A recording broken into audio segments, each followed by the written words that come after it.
Yep. Okay, I think we can take some questions at this time. Do we have time, Al? Okay. If we have any questions?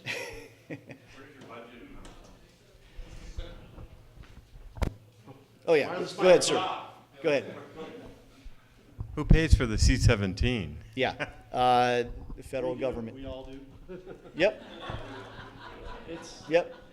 It's the federal government. It's usually FEMA or USAID depending. International, it's OF, OFTA, USAID. It's both the federal government, whether it's FEMA or FEMA's more domestic. Yes? When will be your next CERT team? There's one going on right now in San Canyon, and we just finished one in Agua Dulce. As far as the next one, I don't know offhand. Stephanie English is the one to talk to. She does an outstanding job in scheduling and organizing these things, and she... There should be one in the fall. Check the city website and the fire department website. Yeah. If there was a nuclear situation, what are we supposed to do? In our area where we are right now, we shouldn't have that problem. We don't have anything. The closest nuclear power plant to us is San Onofre, and that's quite a ways away. And even if the worst case scenario happened, I don't think we would be affected by it. But it's time, distance, and shielding is what they tell us. That's the main things. The time of exposure, the distance away you were, and what you had to shield you. And once again, in the CERT class, we touch on certain things like that. So there's some radiations that can be blocked by a piece of paper, some of them your clothing blocks, and some of them will go right through you. They'll go through lead. So it all depends on what rays you're being exposed to. We have radiation in this room right now, wherever we go, but it's mild amounts, and it's nothing that's going to really affect us. So there's really no way to say that what's going to protect you or not when it comes to that. It all depends on the situation. I had actually two questions. One is, after this, is the U.S. or California in particular doing anything to upgrade an early warning system like a air raid siren type program? That's one. And two is a little bit more personal. For years we were told, get under a table, and then it was stand in a doorway. And then I got email that were saying you need to do the triangle thing where you're hiding next to something so the walls fall and you're in the safest place in the triangle, and that was supposed to be endorsed by the fire departments. And what are we supposed to do in an earthquake? Pray. That's a good... That all sounds really good. Yeah, yeah. Based on what I've seen, especially in Haiti, I would take cover as soon as you can. If you try to run, I talked to people in Haiti that they tried to run and got knocked to the ground because the shaking is so severe. It's really, there's a lot of luck in the draw, whether you end up in a void space or not. But any heavy furniture, desks, tables, stuff like that would be a good place to go. Doorways, I didn't really see any advantage to going in a doorway. But there again, like I said, just take cover any way you can, as soon as you can. And obviously get away, if you can, get away from windows, glass, any falling objects. Yeah. And what about the early warning system? Tsunami early warning system, that's a good question. You guys remember the old air raid sirens we had in the valley and stuff like that. And there might still be there's one up in Bishop, because I know a couple years ago, coming back from Mammoth, I was going through a jack-in-the-box, and that thing went off and scared the living die. I was like, who does that anymore, I don't even know why it went off. But do they? Oh, that's for escaped prisoners. Yes, I heard that. That's right. Yes. Yeah, that's what they use it for, escaped prisoners. The sheriffs operate it. But to answer your question, there is Captain Larry Collins, or he's chief now, Larry Collins. He's actually the guy that put this PowerPoint together for us. He is working, he's actually heading that up of improving our early warning system. Something kind of like what Japan has, as far as sensors and stuff like that. So, yeah. I'd just like to thank you so much for your courage and incredible heroism in what you're doing. And I'm just especially proud that you're from our community. It's just just so awesome. I do have a question. You said Japan has the best disaster preparedness, other than the big voice that you were just talking about. Is there any other things that you learned while you were in Japan that you feel should be implemented here? Yeah, good question. You have something to say, bro? It's kind of hard to say because we didn't have a lot of interaction with the Japanese people. You remember, we were only there for, I think, a total Week. of five or 6 days, including travel time. So the Japanese community that we interacted with was more on a passing by, and most of our what we got was from observation. What are they doing? We did talk to a couple, or had some interaction with some of the Japanese firefighters, and through translators were able to come up with some things of what's going on. But it just seems like they are a prepared bunch of people. They've gone through a lot of disasters.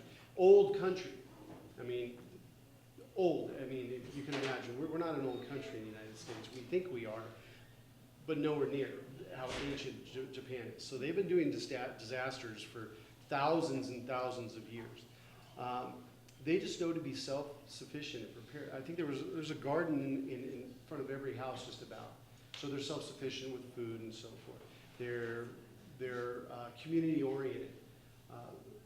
Situations like this, they know their neighbors. They know who's their friend and who they can rely on and so forth. I just think all of that, it just helps out tremendously. Yeah, same with me. I was really impressed with the Japanese people. The culture, I didn't see any looting.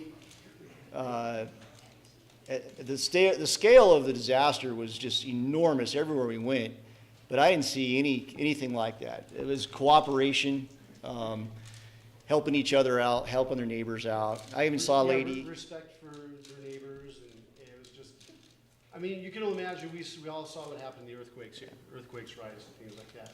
Yeah. It's a free-for-all. Yeah. None of that.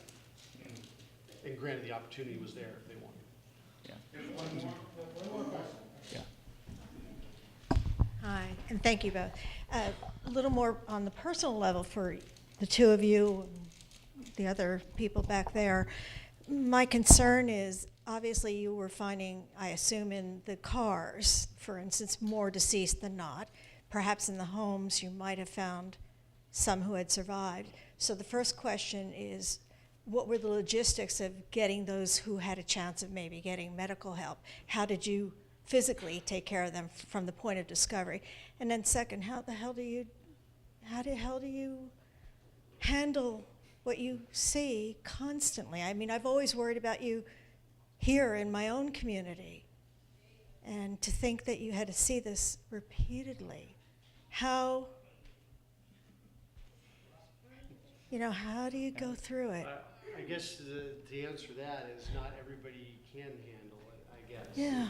And there were members on our team in the last few years who realized that they could no longer handle it, and they voluntarily stepped down. It's the same reason why not everybody's a firefighter or a police officer. Some people are good at one thing, and some people are good at another. That's the best way I can explain. You can't train yourself to numb to anything or not have feeling towards anything. It's just, I guess we look at it as, this is my job, and this is what I want to do right now. And when I go home and I'm with my family, I'm not thinking about my job and what I just did or what I saw, or trying not to. Right. I mean, it sticks with everybody a little bit. That's just one of those personal issues. And as far as treating our victims, and like I said, our task force, we have doctors, we have paramedics. We extricate people from these disasters the same way we would extricate somebody from a car that's crashed down the street, or the one that crashed into a house that collapsed. We use we have tactics and tools and training that we try to practice as much as we can, and we go everything the same way we would do it here with cervical spine precautions and backboards and IVs and pain medication, cardiac medication, crush syndrome medication for people who have been under debris for a long time, and all of that just to keep somebody alive and well for perhaps hours while they're being released from wherever they're being released from or extricated from, to where we can turn them over to another medical authority or that country's medical authority. And every incident's different. In Haiti, especially the first few days, there was no hospitals open. Everybody was affected. Everybody was shut down. We were the second team in Haiti. So just hours after the earthquake, 36 hours, we had boots on the ground, and we're working at night, and just people everywhere, blackout conditions. And we made a couple live rescues the very first night, and we were asking locals where we can get medical help for these people once we pulled them out of the debris. And they really, oh, we got a doctor down the street. And we pretty much, our doctors treated them at scene. We pulled them out.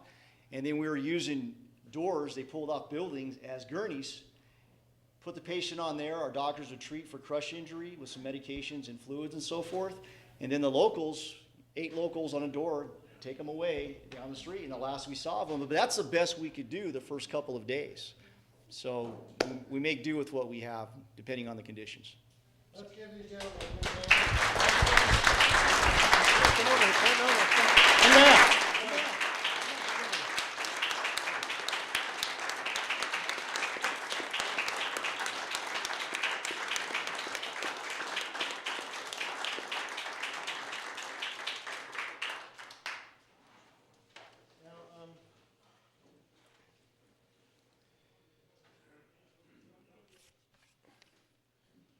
The Canyon Country Advisory Committee, in a lot of cases, will honor different individuals for different things. But I just wanted to let you know that we don't have a yearly award or a semi-annual award or a quarterly award that we look for a particular individual to honor. We tend to wait until something happens that we think has such great significance that it truly deserves an individual or a group to be honored. So, Rick, would you come up, and Merle, would you come on over here? And you can each keep one of these guys from escaping for a minute. And I promise not to tell another grandmother story. But for you, Doug, and Brian, we would like to present you with this award, which the Canyon Country Advisory Committee names you as one of our Santa Clarita hometown heroes in recognition of your humanitarian effort providing search and rescue services to the people in Japan after the March 11th earthquake and tsunami. And we want to thank you very much for your service. Thank you. Thank you, sir. Appreciate it.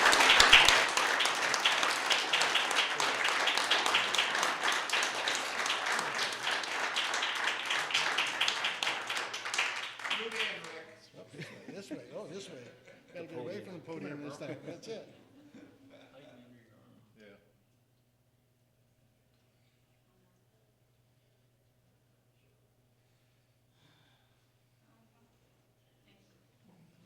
Thank you, gentlemen. Thank you again. Okay. Yes, they're right up there on top.